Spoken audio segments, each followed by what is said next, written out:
dreaming is an English word. There's no dreaming. It sounds a bit provocative. There is, there is dreaming, but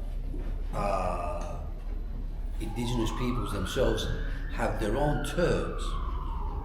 They have terms such as Tjukurpa or Alcheringa or Lalai or Narinjari. So they have different sort of terms to denote the phenomenon that in the history of religions we call dreaming. Now, probably you are aware of the term Dreamtime. Okay. Now, which was the first sort of rendering, Dreamtime, dreaming time was the first rendering. It goes back to two, let's say, amateur anthropologists who were going around Australia and they were taking photos of indigenous people and studying them and collecting materials, doing some ethnography, Spencer and Gillen. And when they visited a tribe, people, clan, whatever you call it, in Central Australia, the Aranta, they got the feeling that they were talking about the most important thing in their, life as something that they could dream of, or something they connected to when they were dreaming. Now, this is, it's half true in the sense that there can be an experience of the dreaming, through actual physiological sleeping and dreaming, but in no way is such a condition necessary.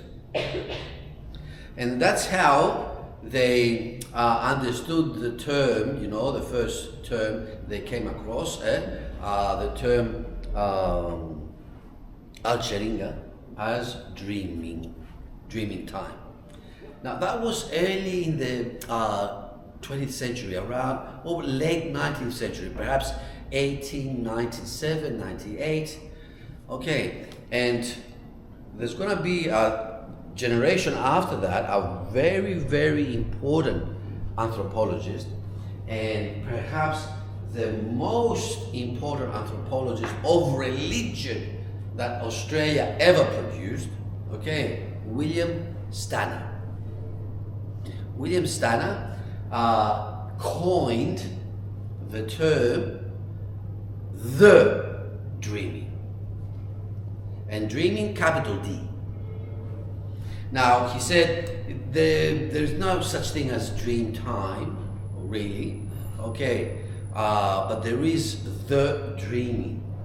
So think of the dreaming, with an article and a capital D, as equivalent to what we call, in Western, let's say, academia, we call the sacred.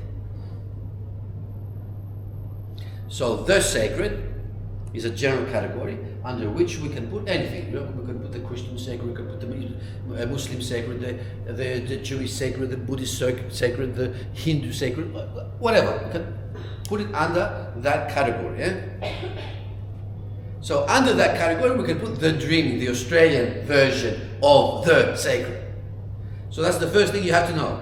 What's the dreaming? It's the Indigenous Australian version of the sacred. That's a definition. And in academia we work with definitions. If you don't have definitions, then you're going nowhere. You're just doing TikTok and Wikipedia or fancy stuff. So you need definitions. So this is a first, let's say, we could even call it tentative, but it's a first step definition. The Indigenous Australian version of the sacred. Now, let's return to Aranda, those people in Central Australia, just south of Uluru. It's a very strong group, even nowadays, and the language, of the Aranda is still strong. It's in danger, of course, but it's still strong. It's one of those languages that is still spoken. Now, I mentioned the term before. The term was Alcheringa. Now, Alcheringa means basically something that springs out of itself. Does it make sense? Something that springs out of itself. So, does it have a cause? External to it? No. So, it's the cause of itself. Does this ring a bell? Yeah? In Christian theology, who is the cause of himself? God is the cause of himself. Okay. So in a sense, God springs out of himself. In a sense. Okay. You would really use this expression perhaps and find it in theological texts describing, for instance, the Spirit, the Holy Spirit, as springing out of itself, as divine. Now, Alcheringa is that which comes out of itself. So it has no cause out of itself, it has no beginning because it's always there. And there's no sense of it stopping, ending. Okay, so it's without beginning and without end. And again, this recalls and rings a bell. Now, why is this important? Because one of the big issues in the study of Indigenous Australian religions has been the question, did Indigenous Australians believe in a God? Did, for instance, Aranda or Pitzachanchara or Walpiri or the Wiradjuri or Kurnai, these peoples have their own sense of God? It's a big issue. We can definitely say that no, they didn't. But they did have an understanding and an experience of something without beginning, without end, and coming out of itself. That's the dream in each case. Lalai, Alcheringa, and so forth, Tjukurpa.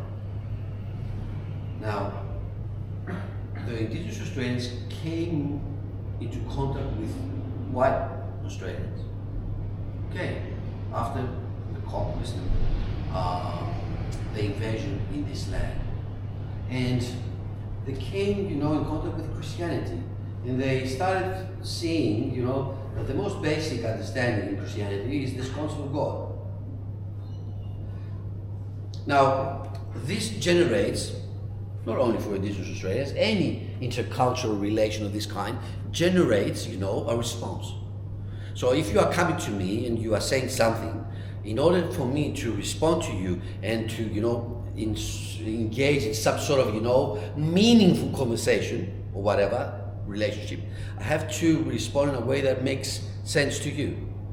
So, when the white Australians were posing a question in terms of God, because at the end of the day, God is the foundation of all discourse of the West,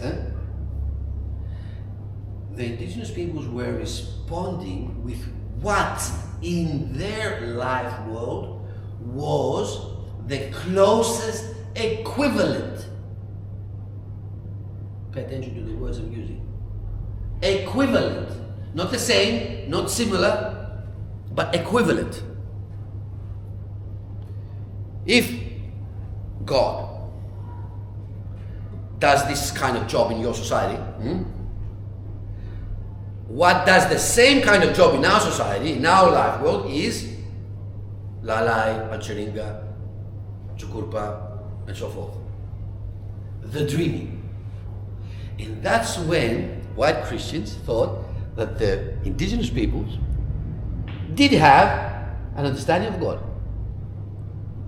But they didn't. They were not saying that we believe in God. They were saying that your God is the equivalent to our dreaming. What your God does, we, experience an equivalent thing existentially through the dreaming. This is one thing. To say that they believed in God is a different thing.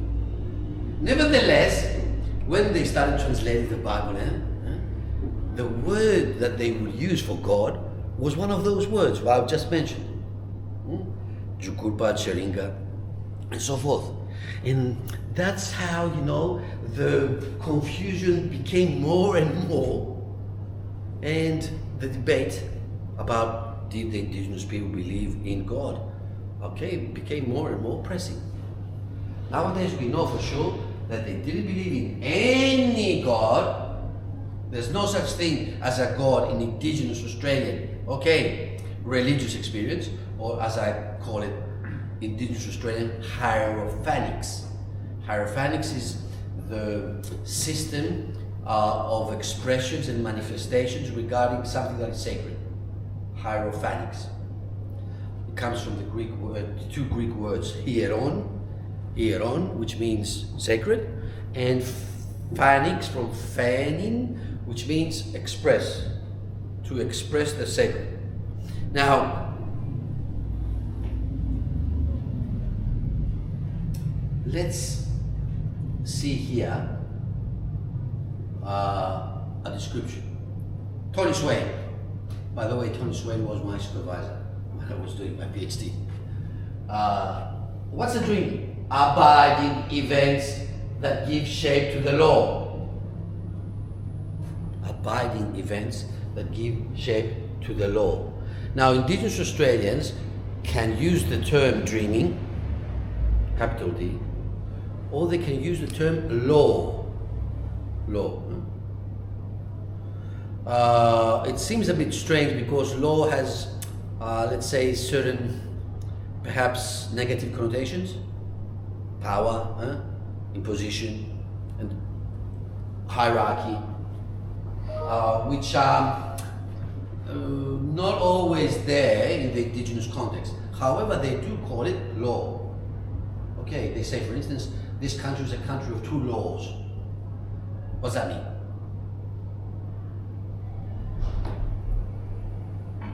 When an indigenous person says this is a country, Australia is a country of two laws, what do they mean?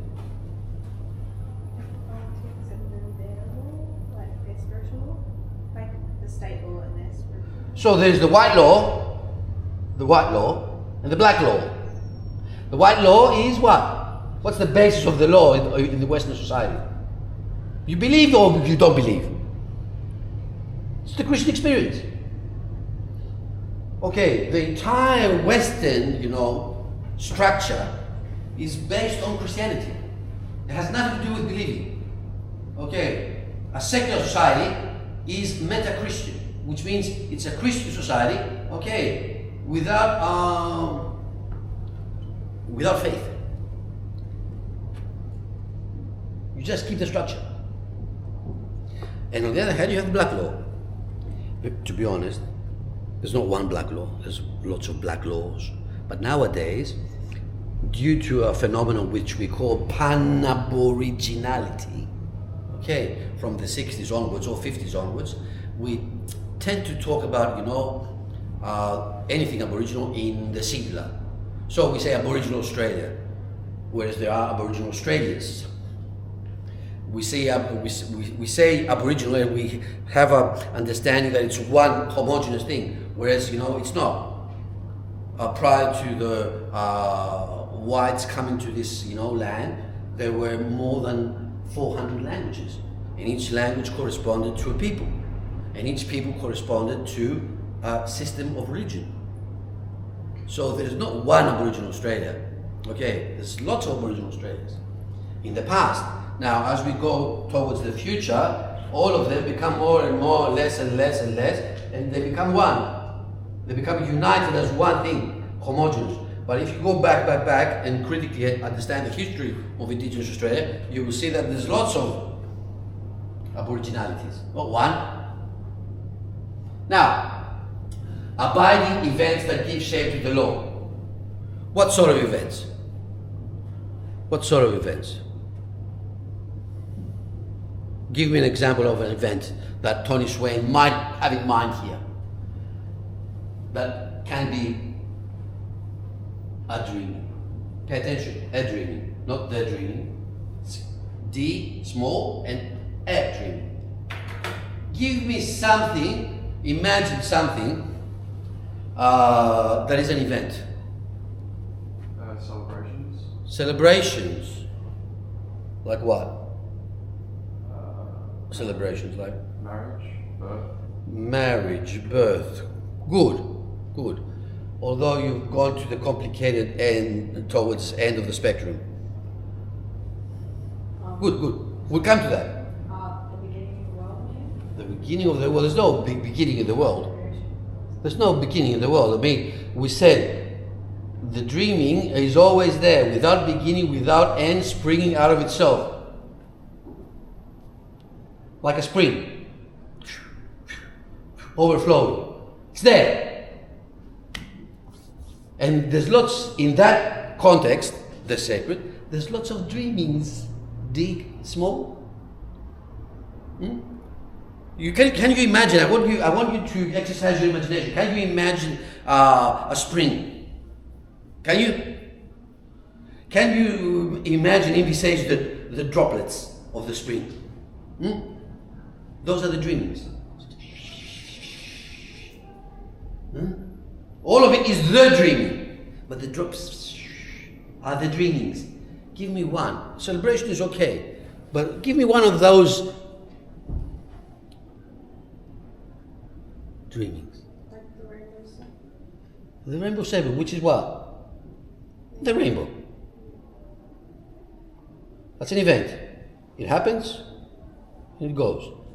Comes back, goes away. And it's related to what?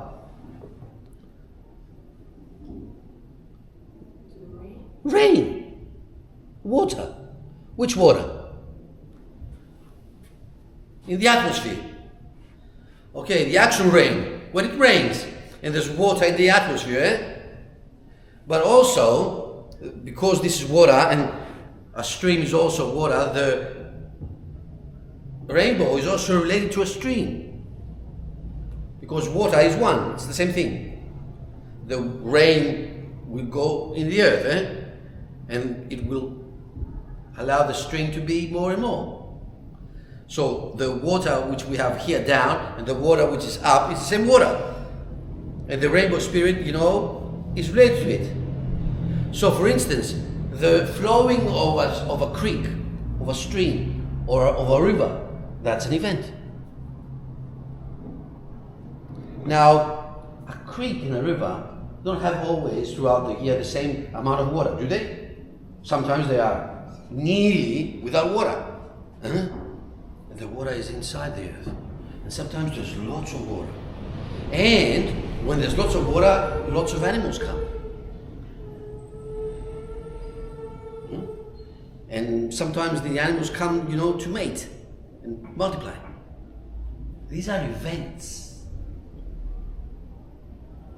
So the rainbow serpent, because like the serpent you can see it when it comes out of the earth, but you lose it, you can't see it because it goes again into the earth like the water. That serpent, exemplified through the rainbow, makes the rainbow at the same time a symbol of fertility. Why? Because when the water is a lot, species come and they multiply around the river. So You have animals, you have plants, you have atmospheric phenomena, you have all these interconnected. And each one is an event. So when Tony Swain speaks here of events, he means processes, okay, that happen within the natural, what we call the natural world. For the indigenous people, they are events. Like what I'm doing here, is this an event? It's an event. Okay, it happens. It's an event. In the similar way, the indigenous people understand what an animal does, or a species, or a plant does, or happens to a plant, or how these are related to the atmosphere. Okay, as something like what you're witnessing right now. It's an event. It's happening. It's like a kind of behavior. So in this sense, Indigenous Australians feel very much a direct connection with their environment. Okay? In the way that I am, in some sense, trying to make you pay attention to what I'm saying.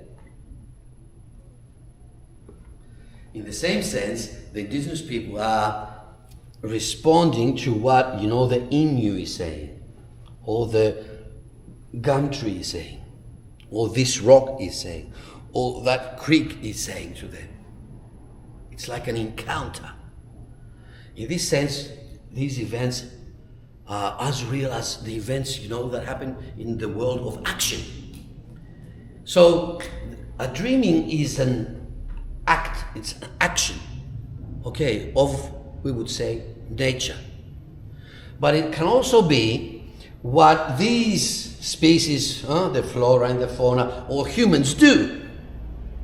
So the dreamings are not only the species and what they do, okay, but also kind of further developments. For instance, the tools I make, the fire I lit, the stories I say, the ceremonies I perform, the rituals I cherish. All these are part of the dreaming. They are dreamings. Okay. In a sense, they are as much dreamings as the species are. So abiding events, abiding. What's abiding? I'm doing something here now. This is an event, eh? Is it an abiding event?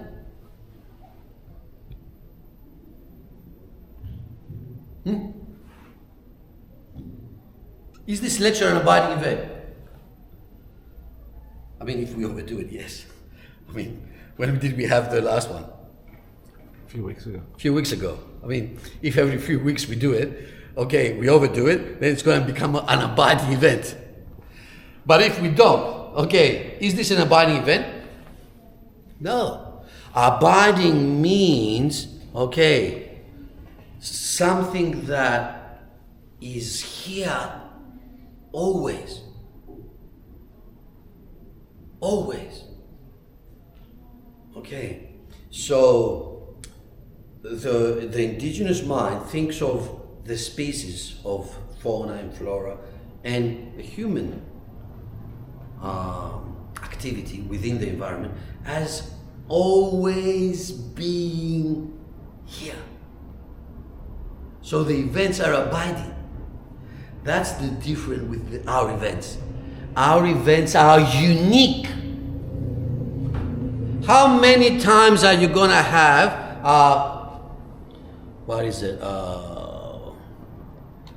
a bush on Sinai? How many times? The burning bush. The burning bush on Sinai. Once. Did you witness it? Bad luck. That was it. We rely on witnesses. We rely on memory. We rely, on others who were there. Actually, one person. That's not a bad event. That's a unique event. That's what we call a unicum. Unicum. Once. That's all. These events come. The emus are going to mate the way they mate. Next to the river. Okay. And they're going to eat these grasses they eat. Okay.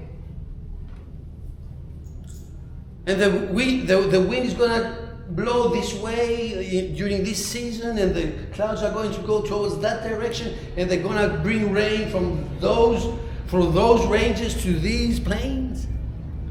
Again and again and again. That's why we have in indigenous art a kind of figurative, formal in terms of form, repetition. Most likely in the guise of either a line or color. Like for instance, yellow, white, red, black, yellow, white, red, black, yellow, white, red, black. This repetition, this rhythm, is the abidingness of the dreamings, the droplets. Have backyards? Huh? I don't have a backyard. But if you have ever had a backyard, you need to water the lawn. And you have, those machines, how do you call those machines? Sprinkler. Huh? Sprinkler. The sprinklers. Okay, if you put your hand, or if you go close to the sprinkler, you will be full of dreamings. Yeah, imagine it, because when you see indigenous people painted, it's as if they went to the source of the sprinkler, and they've got dreams on them. And each person has different dreams. He's connected to a different species of animal, a different species of plant, a different feature of the environment. Not the same. But all of them together, are the totality of their place. And it's always the same, abiding. So, everything is a dreaming. Everything is a dreaming. Everything. Even an illness is a dream. Everything that happens within a pre-colonial, indigenous life world is regarded as a dream. It's regarded as an expression of the sacred. It's regarded as an expression of their own, of the places of our lives' own essence,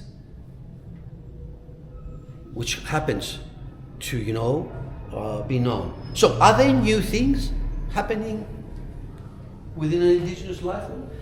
Do the indigenous people, pre-colonially, what do you think? Did they have any understanding of something being new?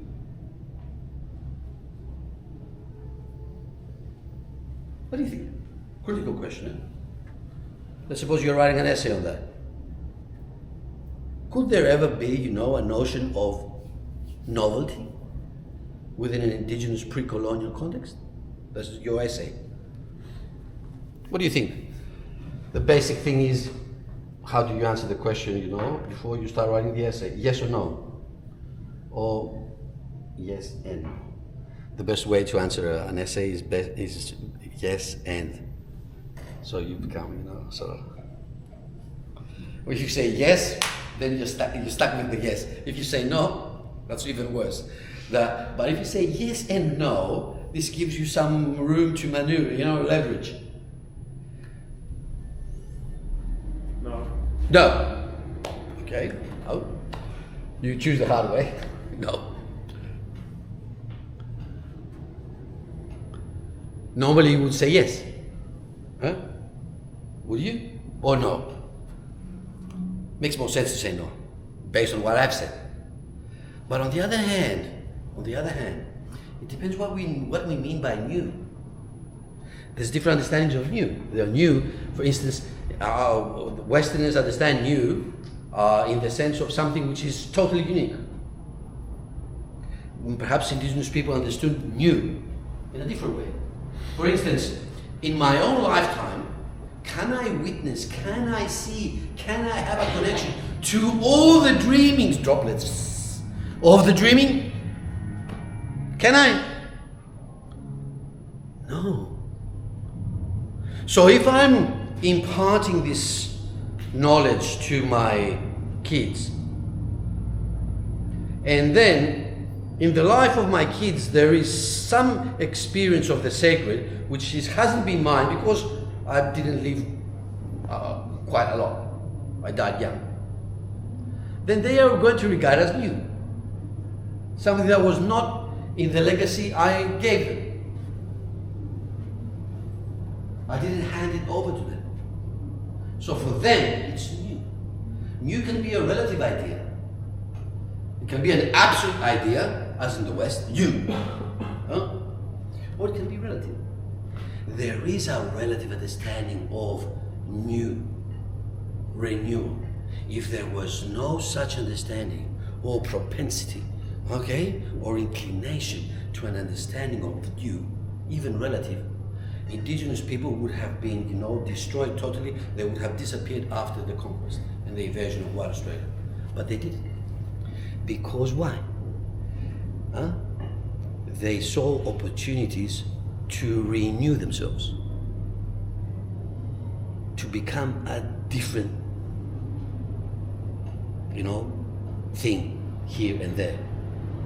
So, yes, everything is happening. In the grand scheme of nowadays the indigenous imaginary, what are the whites? If everything happens without a beginning, without an end, again and again and again, where did the whites come from? Were they here before? In some other time? In some other dimension? In some other universe? Or are they new? This was a very, sort of shock question for Indigenous Australians. And there were many answers given. For instance, some thought that these people are ghosts. Not real. They cannot be real. Being white means you are not real. Because you're not part of, my world. What are you? White? You're a ghost. Oh, you are an ancestor here before even our recollections. The known dreaming we have, and now you have come back. Or you are some sign regarding our future, because now we are learning more and more the dreaming, and in one way or another, white Australians had to be accommodated within the indigenous dreaming, and they still have. Don't think that it's only a white problem. How do we accommodate, indigenous people in Western society? How do we make them work and function within a Western society like Australia? That's our problem. That's our problem in terms of, policies, social policies, educational policies, health policies. But on the other hand, indigenous peoples have their own problem. How do we accommodate these newcomers into our world? What place are we going to give them? How are we going to position them?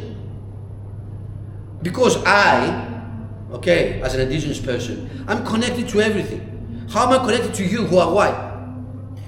What are you? Brother? Father? Uncle? What are you?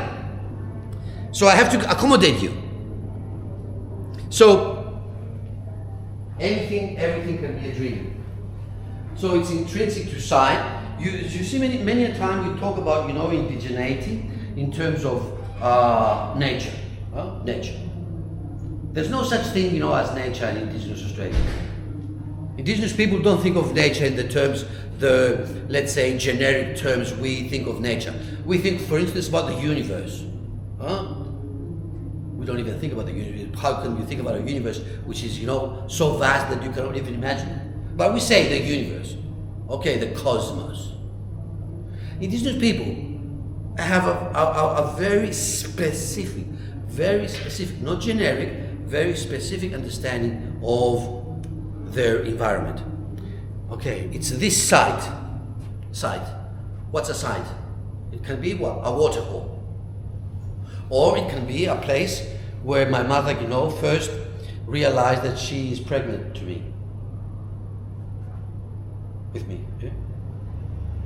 So, or it can be a different site where I was initiated and from a boy I became a man. Every time it's a site, a very specific site.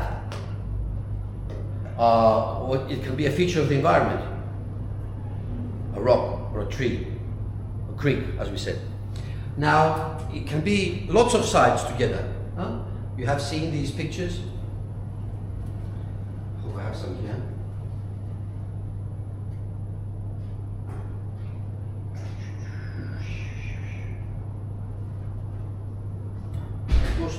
Most likely you've seen them.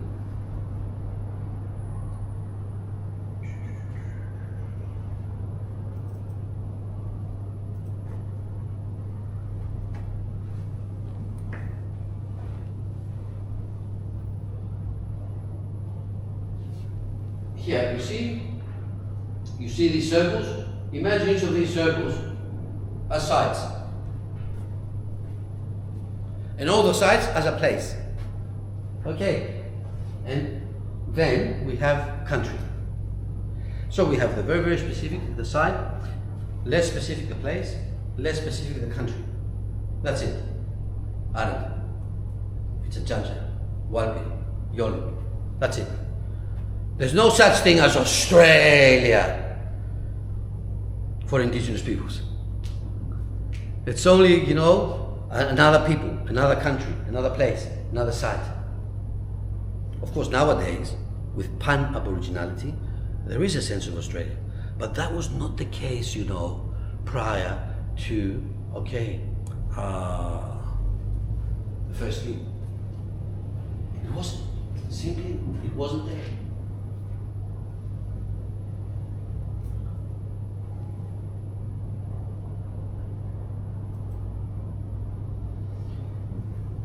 So, site, place, country, land. Land is used a lot. A lot. Not just as space, but as complex life systems. So everything in it. What we nowadays call ecosystem. And we mean the species and the processes and everything that happens within a limited environment. We call it ecosystem. Imagine an ecosystem, an understanding of an ecosystem as being, a dreaming, a broader dreaming in the Indigenous imaginary.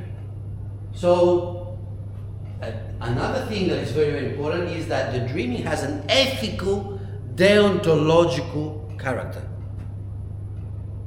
The dreaming is a law. You have to conform to it.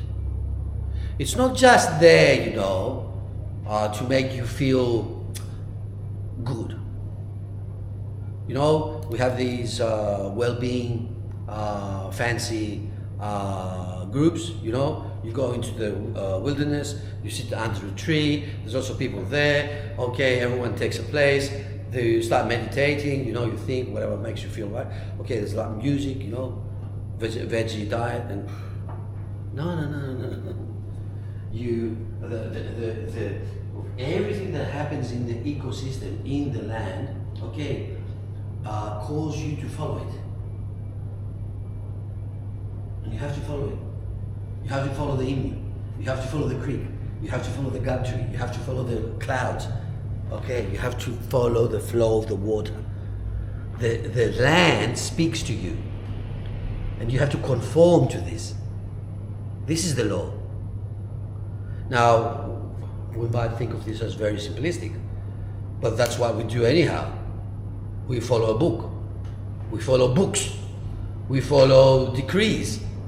Okay? Is it smarter? Don't think so. Huh? Don't think it's smarter. In some respects, it's smarter to follow what's happening within the dreaming, the ecosystem, okay, the life world of an indigenous society. Why? Because you have to discern it. You have to find it out. When I read a law out to you, it's plain and simple. Do this. You just have to do it, or not do it, and face the consequences. In the indigenous paradigm, you have to discern what the place, the site, the country, the land is telling you. And this takes a long time. This takes at least, for men, it takes at least 30 years. So they become men. Otherwise, they're nothing. Okay? They don't even have a say. No one gives, a penny for their opinion. For women, it's much earlier. So this is very, very important. It's about an orthopraxy, a right acting. It's not about the intellectual thing. In Western society, we are very much about thinking, contemplation, making things clear through definition. No. In indigenous context, it's about feeling, sensing, and interacting, doing, not thinking. That's why we don't really have Indigenous Australian thinkers, intellectuals. Why would you need an intellectual? You have, great artists. The most prominent Indigenous people are artists. In dancing, in visual arts, in theatre, but they are artists. They're not thinkers, they're not intellectuals. The background of Indigenous Hierophany, the dreaming capital, which is the sacred version of Indigenous Australia, and of course the tangible manifestations. I devoted so much on the dream meaning, singular, the dream means, plural, because it's very, very important.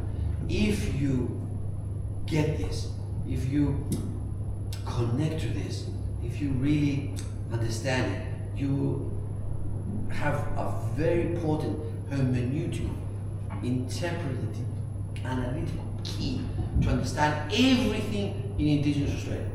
Everything. So, Indigenous Australians never had gods, or one god. Did they acquire? Yes, they did. For instance, when Indigenous Australians became Christian, for them it was very natural and expected, to take the dreaming and God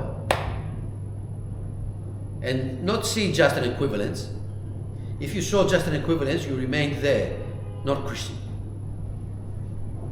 And most Indigenous people, for a long period of time, remained here, seeing the equivalence, but just that.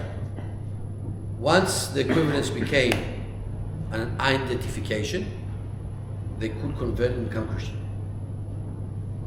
But that took a long time. It started happening in some sort of, really substantial way after World War II. Before World War II, Indigenous Australians, simply put, were not interested in Christianity. We're not interested in it, okay? Brother, we don't like it. It's not for us. On the contrary, Maori, the indigenous people of New Zealand, they became Christians en masse and very early because they were different societies. We won't go into the Maori, Welt and Charm and life world, but the indigenous Australian indigenous life worlds did not want to become Christian. It didn't appeal to them. We'll see in our third session why exactly. But once they decided to become Christian, the dreaming was identified with God, not just equivalent. Okay? And we have these sort of instances, very few during the 19th century, more so as we go into the 20th century. One of the most famous Indigenous Australian Christians that made this identification and created lots of problems to the intellectual way of understanding it to Westerners was the guy on the 50-buck note. Have 50 bucks on you? No. If you look on a $50 note, you will see one person, that's David Unibin. Okay, David Unibin. He was an Aborigine man. Okay, from South Australia, south of Adelaide. Okay, and he was himself he was a deacon of I think he was a Lutheran. He was a Lutheran. His father and he, of course, their family became Christian, and they were ministers. A very important man. Very important man. He's been dubbed the Leonardo da Vinci of Australia because he was much into how do you call them? Efebreses. Innovations. Innovations in terms of art or inventions. Inventions. He invented stuff. Okay. He even invented a shearing machine for sheep. Very, very fast one. Actually, it was used quite, until quite recently. It was the best that we still had. Now,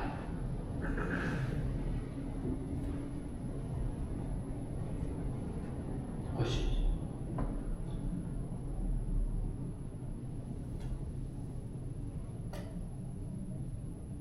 Just shoot a question, even if you think that it's irrelevant.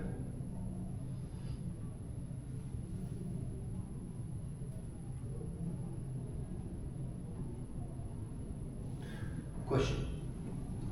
Have you heard the term ancestors? Okay. Ancestors. And of course you've heard indigenous people using it. Okay. Now what's the correct term for ancestors? What is an ancestor?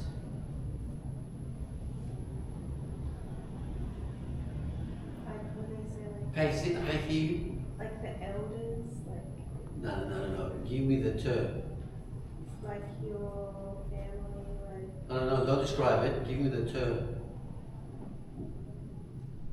Did you hear me using the term ancestor?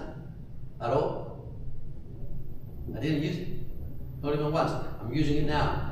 Because it's very current, in a discourse. We talk about the ancestors. Our ancestors. The way of our ancestors. What are these ancestors? They are what everything is. What is everything? It's a dreaming. An ancestor is a dreaming. An ancestor is a figure dreaming. You have the emu. The emu and the way the emu behaves in a certain ecosystem is a dreaming. The same way a kangaroo and a koala, a dingo, any species, even a dingo, which is what? It's not native to Australia. Even that, species became accommodated and it acquired the status of a dreaming. An ancestor is a specific dream, performing a specific role, having a specific, event to carry out. It carries out. For instance, you have ancestor dreamings. Inventing songs, conveying songs, or inventing a ceremony, giving a ceremony to the people, or forming an aspect of the natural environment. For instance, a range, because that's where they, got into the land and slept, and then you have the mountains. So what we call an ancestor is an ancestor dreaming. Okay. Each one of us, if we lived in an Indigenous Australian life or prior to the invasion, we would be dreaming ourselves. We are part of the land. We are part of this place. We are part of a site. We are, you know, a person dreaming, a species dreaming, okay, ancestor dreaming, whatever. Now, ancestor, you know, is a very tricky word because ancestor implies, you know, a sense of time. Huh? Ancestors, past. But another ingenious idea William Stanner came about, he coined the term. You remember this name? William Stanner, the best anthropologist that Australia ever produced. My opinion. William Stanner. He also coined another term. He said that in Indigenous Australia, we don't have an understanding of the past, present, and future, but we have an understanding of the ever-present. The ever-present. Something is always present. It's presented. When you say ancestor, you're putting into, you know, the whole life world as an experience. You're putting a degree of temporality, which is pertinent to a Western linear and chronological understanding of things. But there's no such understanding in Indigenous Australia. There's no chronology. Okay, ancestor is, I'm here and the ancestor is there. No, the ancestor is here. And when I'm dead away, the ancestor will reappear through you.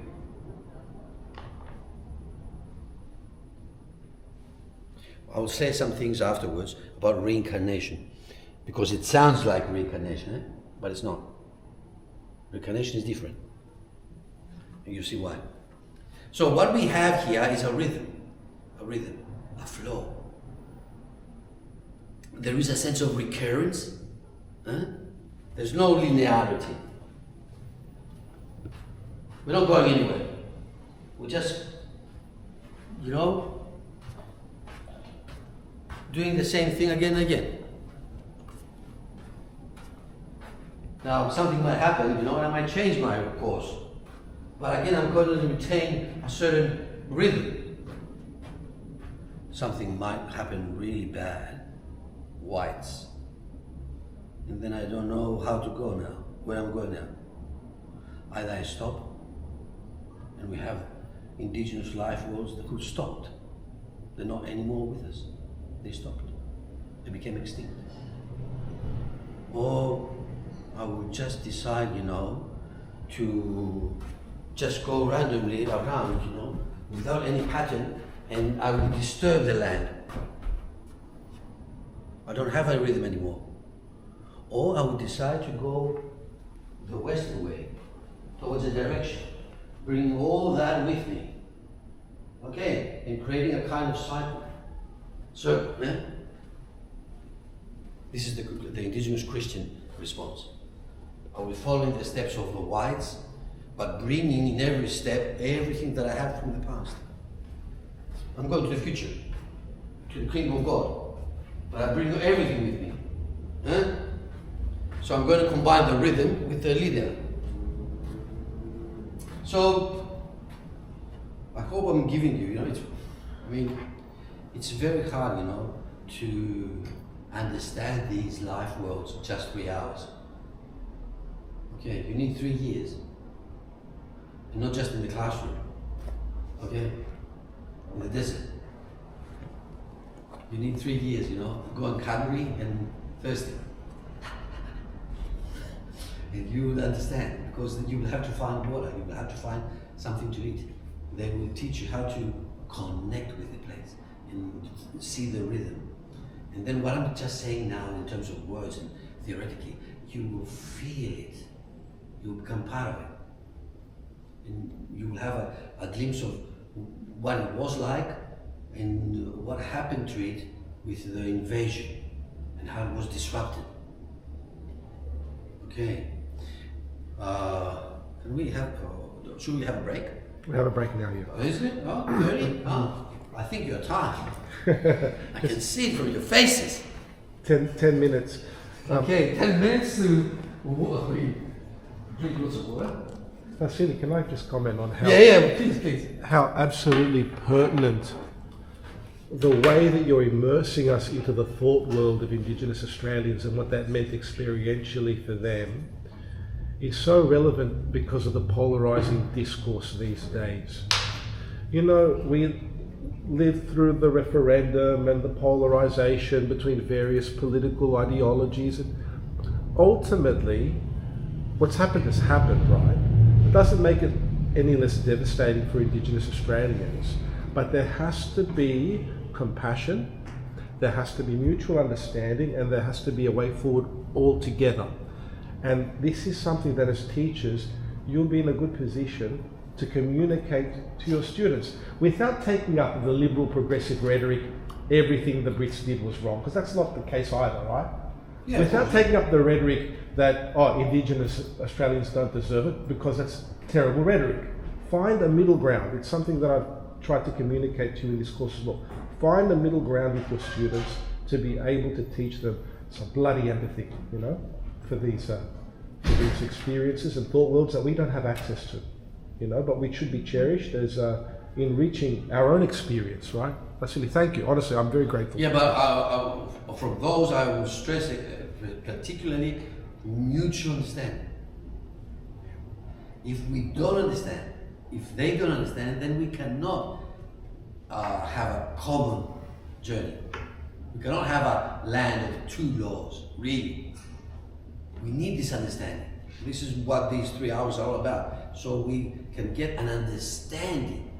I'm not here to just give you another version, you know, descriptive version of what we already know from primary and high school when you did, you know, Indigenous things. I'm here to give you keys of understanding, so you can, you know, find your way through the bibliography, through the art, through the documentaries, when you come across Indigenous Australia in many ways, even when you visit Indigenous communities, have keys to understand them.